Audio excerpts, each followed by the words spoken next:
Si isto naredila, kaj te prednina rekla, naj ne delaš na povej naslov, ampak vključi naslov v stavek. Je pa kako, pa ne veš, kaj mene tu je, pa zakaj imam jaz tu problem, ker skos moram govoriti eno in isto, skos celim let ekstrahirani, a nova pec je dobro, prihaja celo pa isto, samo da bo slabo.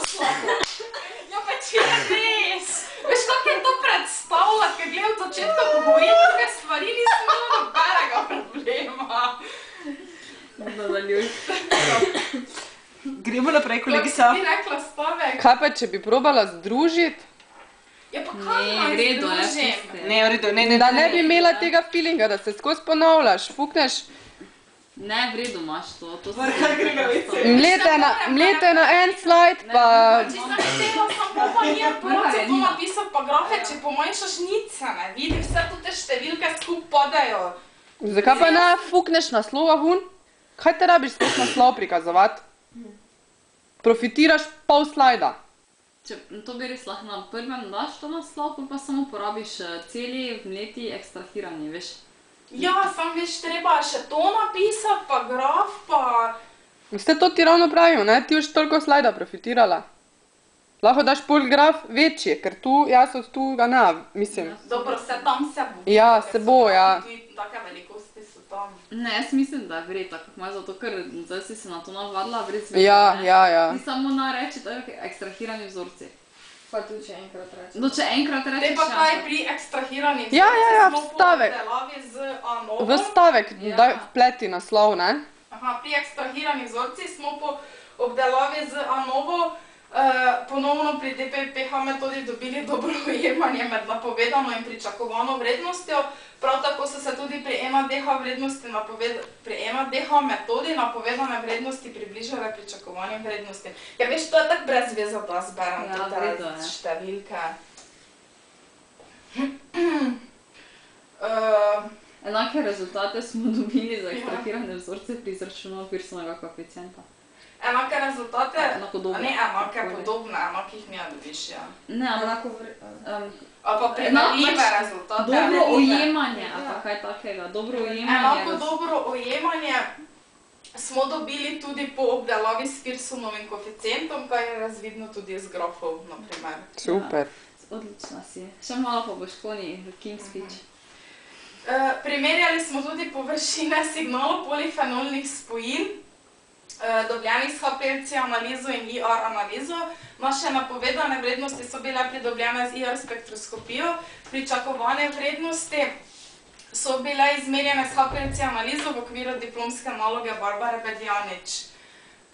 Pri celih vzorcih smo po statistični obdelavi podatkov z ANOVO dobili zelo visoke relativne napake od 77, oziroma da skaj rečem od 100 do 200, lahko zaokrožim, ali moram... Sploh ne reš brati teh vrednosti, reči, da ste dobili zelo visoke... Ne, samo zdaj ne pol vseh berem, sem tako pri prvem slajdu pač, veš. Zdaj prej tudi nisem pol dalje razbrala. Smo po obdelavi z ANOVO dobili zelo visoke relativne napake od 77 do 248 odstotkov. Tudi razmerje med relativno napako in relativno standardno deviacijo je bilo zelo visoko in bistveno slabše kot pri napovedovanju antioksidativnih aktivnosti. Ne bistveno slabše, dosti višje bi mogla reči. Kak? Dobili smo dosti večje relativne napake in razmerje kot pri antioksidativni vrednosti, kot pri napovedovanju antioksidativnih vrednosti, ne. Primerljive rezultate smo dobili tudi po obdelavi podatkov s Pearsonovim koeficientom. Ponovno so bile relativne napake in razmerje med relativno napako in relativno standardno deviacijo zelo visoke in veliko više kot pri napovedovanju antioksidativnih aktivnosti. Rezultati so grafična predstavitev rezultatov. Kot,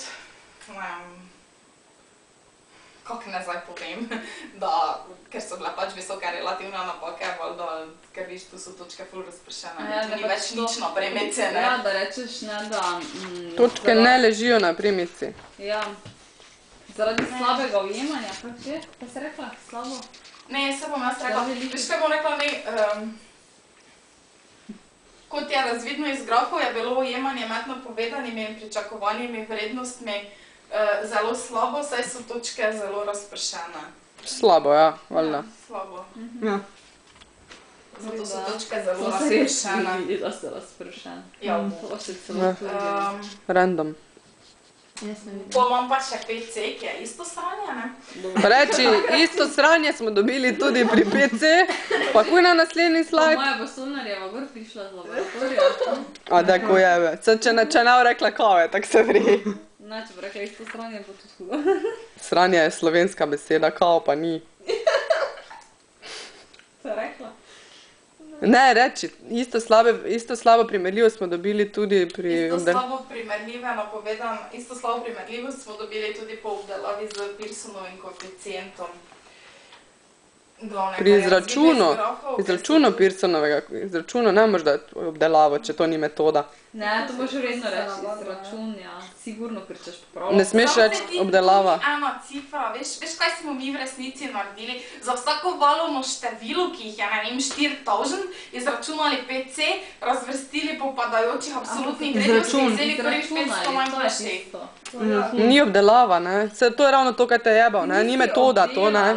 Ja, sej zato ti pravim, da jaz ne vem, kaj me tam rečem, da me ne bo jebal Ti si spet, ne. izračunala Pearsonovega. Izračunala si. Tudi po izračunu s Pearsonovim koeficientom Ne. korelacije. Ne, izračun Pearsonovega koeficienta. Tudi po izračunu Pearsonovega koeficienta korelacije smo dobili enako slabo ujemanje. Dalje. Tudi po izračunu Pearsonovega koeficienta korelacije smo dobili enako slabo ujemanje. Najbolj so... Ok. Prav tako smo pri mletih vzorcih po statistični obdelavi z ANOVO dobili zelo visoke relativne napake, od 100 do 200%, tudi razmerje med relativno napako in relativno standardno deviacijo je bilo posledično zelo visoko.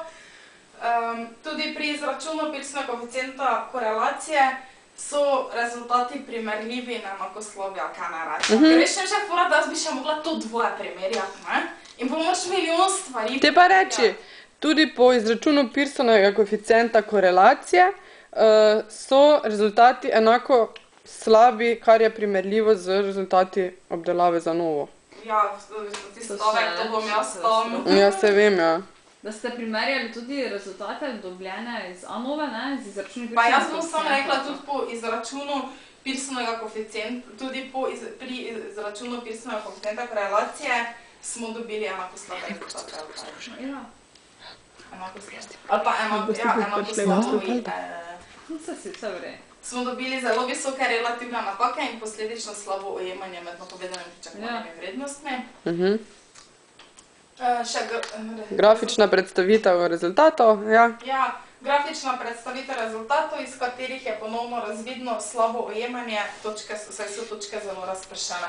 To pa jaz pol več niti PC-ja nisem dala, jaz sem samo do ANOVE gor metala. Pa meni je to Meta rekla, da vrijo, če grem HPLC bolj na hitro, ker je tako v bistvu vse slabo, total.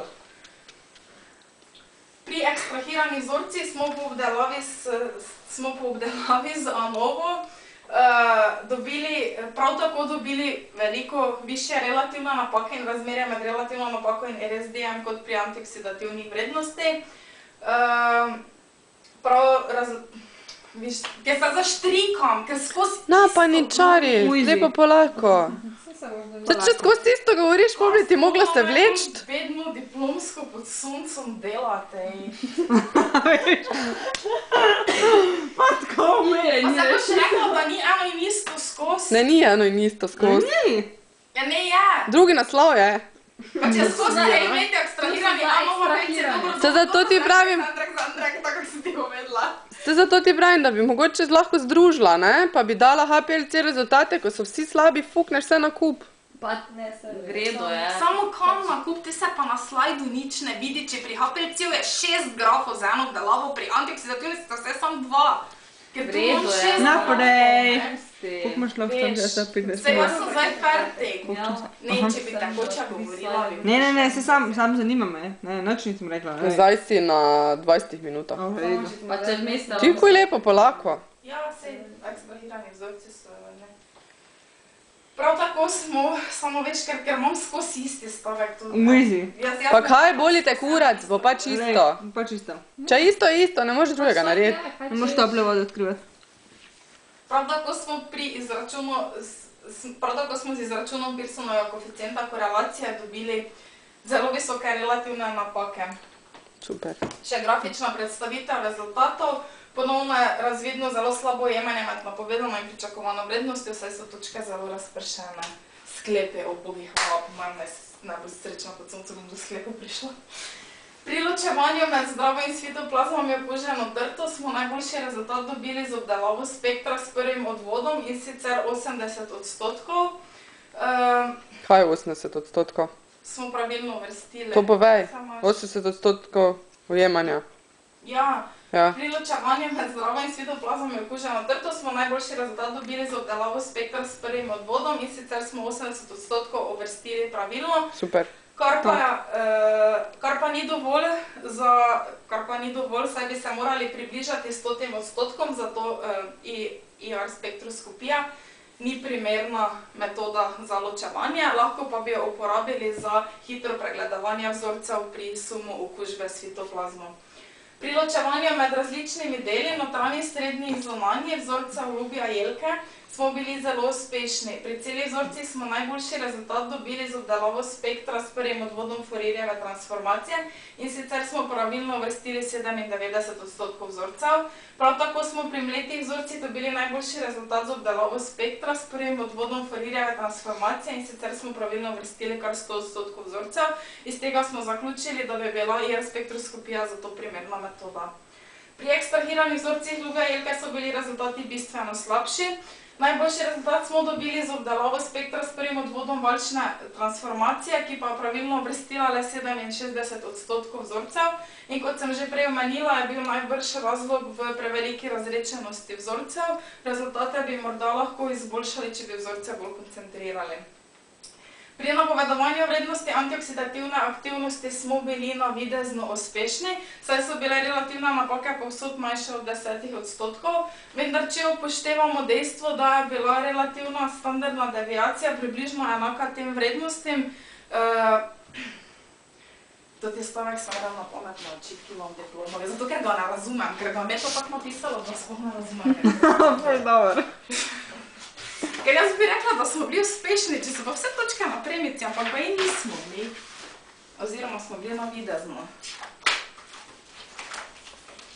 To v bistvu pol ta statistika tako ne da danskih rezultatov, če imaš ujemanje 100%, pa imaš pol navidezno uspešnost. Zato ga imaš napako. Ja, zato ker je relativno standardno razmerje, ne? Ti imaš relativno napaka, ti izgleda nizko, ampak razmerje med relativno napako in RSD-jem je 2 do 3 krat sam nižje, da je pa bila metoda res uspešna in moglo biti 10 krat nižje. Aha. Doj. Tem je fora, tako da pač... Še smo pa robujali. Ja, sej, samo, ni to, kar bi mogla povedati. Vendar, če upoštevamo dejstvo, da je tudi relativno standardna deviacija vzorca populacije primerljiva s temi vrednostmi, da zaključimo, da je metoda v nekaterih primerih uporabna kvečjemu za izbiro najboljše polovice ali tretjine vzorcev.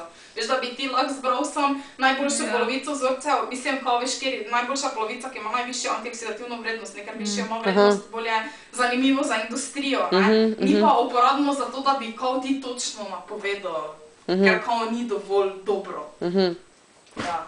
Pri napovedovanju površine signalov polifenolnih spojin v lubju jelke s HPLC analizo pa smo bili neuspešni, saj je bilo ujemanje med napovedano pričakovano vrednostjo zelo slabo in iz tega smo zaključili, da IR spektroskopija zato ni primerna metoda. Hvala za pozornost.